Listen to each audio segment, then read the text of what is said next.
Olá pessoal, eu sou o André L. Ribeiro, hoje dando continuidade a uma série que eu comecei lá atrás, né, e acabei não prosseguindo naquele momento, mas vamos retomar agora. É uma série em que eu explico de uma forma bem rápida, aqui, bem objetiva, as diversas áreas de conhecimento do PMBOK. Se você quer entender de gestão de projetos, se você quer fazer certificação CAPM, PMP, se você quer aplicar os processos na prática, vocês têm que entender dois recortes, né, lá do PMBOK. São os grupos de processo e as áreas de conhecimento. São duas formas de agrupar, né, os processos de gestão do PMBOK. Nós estamos falando de áreas de conhecimento. Eu já falei no outro vídeo sobre a área de escopo e hoje eu estou falando sobre a área de tempo, né, que é a área que vem logo em seguida aí. E a área de tempo, ela tem 7 processos, eu estou até pensando aqui, mas vamos listar todos eles aqui, tá? A gente tem planejar o gerenciamento do cronograma, a gente tem identificar as atividades, sequenciar as atividades, estimar os recursos das atividades, estimar as durações das atividades, desenvolver o cronograma e controlar o cronograma. Ufa, são 7 processos. E é muito importante, né, que a gente saiba o objetivo de cada um deles. Então vamos lá, o primeiro processo, planejar o gerenciamento do cronograma. Toda área de conhecimento, gente, tem um processo, né, com esse estilão, planejar o gerenciamento da área. E sempre se lembrem, viu planejar o gerenciamento de alguma coisa, saiba que esse processo ele se refere à definição de como você vai gerenciar essa coisa. Então, nesse caso, como que nós vamos gerenciar o cronograma? Ou como que nós vamos executar todos os demais processos? Um exemplo, né, lá nos processos de estimativa, existem vários tipos de estimativa. Existe estimativa análoga, existe estimativa paramétrica, estimativa bottom-up. A definição de quais tipos de estimativa e quando nós vamos usar essas estimativas, ela é feita nesse processo, planejar o gerenciamento do cronograma. A forma como a gente vai controlar o cronograma do projeto, a gente define também nesse primeiro processo, né? Vamos supor, por exemplo, que a gente defina 10 marcos para o projeto, né? E sempre que for detectado algum tipo de atraso em relação a esses marcos, é preciso comunicar a alta gerência, ou é preciso tomar algum tipo de ação corretiva. Isso é uma definição que estaria dentro, né, do plano de gerenciamento do cronograma que é gerado nesse processo planejar o gerenciamento do cronograma. Então lembre-se, esse primeiro processo tem em todas as áreas, ele se refere ao como. O segundo processo é o identificar as atividades, que é uma continuidade de um processo que a gente viu lá na área de escopo chamado criar a EAP. Né? Então, ao criar a EAP, a gente decompõe as entregas do projeto em entregas menores, a gente chega até o pacote de trabalho, que é o último nível da EAP, mas a gente não fala de atividades propriamente ditas, né? A gente fala só do que vai ser entregue, né? Do que vai ser disponibilizado pelo projeto. Então vamos supor, sei lá, num projeto de, acho que até dentro do meu curso eu dei esse exemplo, um projeto de uma festa, vamos supor que você tem aí um processo de uma cerimônia, de uma festa muito grande, e de repente você vai precisar, você ficou responsável pelo pacote de trabalho de bebidas, né? Só que esse pacote de trabalho ele tem várias atividades ali de baixo. Você vai ter que comprar as bebidas, você vai ter que transportar as bebidas, você vai ter que refrigerar as bebidas, né? Tudo essas atividades, o conjunto delas vai acabar fazendo com que aquele pacote maior de trabalho bebidas ele seja completado com sucesso. Então é só uma forma diferente de decomposição. Lá no Criar EAP a gente decompõe entregas maiores em entregas menores e aqui no Identificar as Atividades a gente decompõe essas últimas entregas em atividades. Isso costuma acontecer, gente, progressivamente. Pode ser que no começo do seu projeto você consiga decompor somente as atividades da primeira fase, né? Vamos supor que o seu projeto tenha 3, 4 fases. Lá na quarta fase, você ainda não sabe, muitas vezes, exatamente qual que é a atividade fina ali, refinada que você vai fazer. Então pode ser que você venha a fazer esse refinamento ao longo do tempo, isso é o famoso planejamento em ondas sucessivas, tá? Então falamos agora do segundo processo. O terceiro processo é o sequenciar as atividades, né? Imagine então que todas essas entregas vão ser decompostas em atividades e essas atividades elas podem ter alguma ordem de precedência, né? Você não vai conseguir, por exemplo, refrigerar as bebidas antes de comprar as bebidas, você tem que fazer uma coisa antes da outra.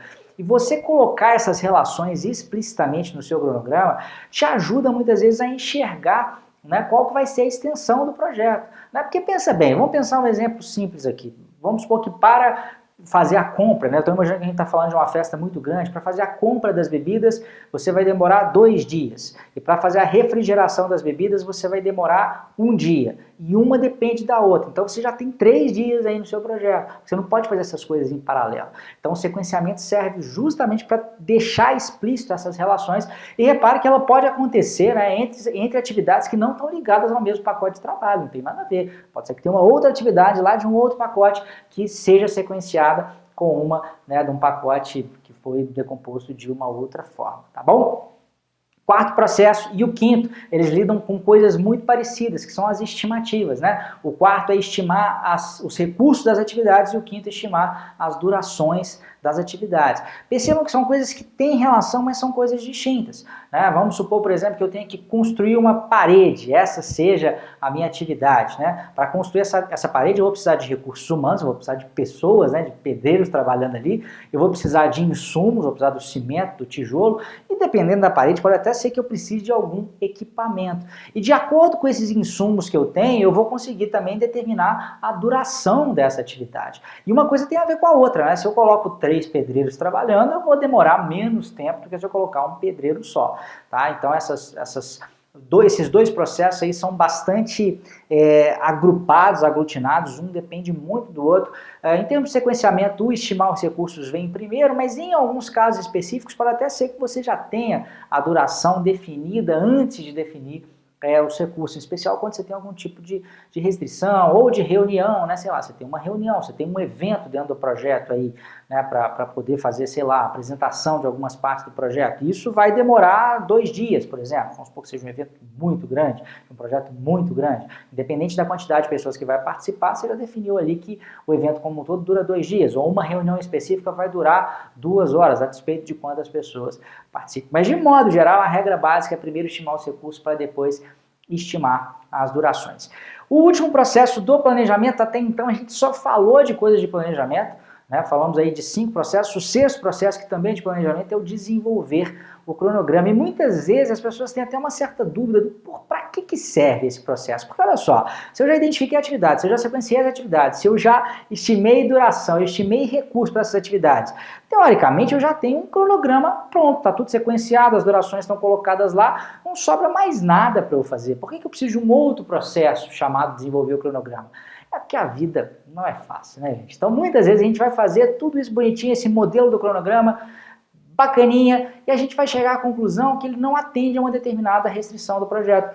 Vamos supor, por exemplo, que ao sequenciar tudo, ao estimar todas as durações, ao estimar todos os recursos, a gente chegou aqui a uma conclusão de que esse projeto vai durar 7 meses. Só que o seu patrocinador precisa que ele termine em 6 meses. Então você vai ter que fazer ajustes, você vai ter que trabalhar com essa restrição, talvez você tenha que comprimir esse cronograma, você tem que injetar mais recursos, você tem que fazer algumas coisas que seriam feitas de forma sequencial em paralelo, você tem que mexer no seu cronograma, você tem que fazer o seu papel de gerente de projetos, né? Às vezes você definiu algumas atividades, aí, dependendo da forma como você fez o sequenciamento, elas ficaram encavaladas de forma que uma mesma pessoa está alocada para trabalhar em 2 atividades no mesmo dia, sendo que ela não tem esse tempo disponível, né? A gente faz o que é chamado nivelamento de recursos, que é justamente acabar com essas superalocações.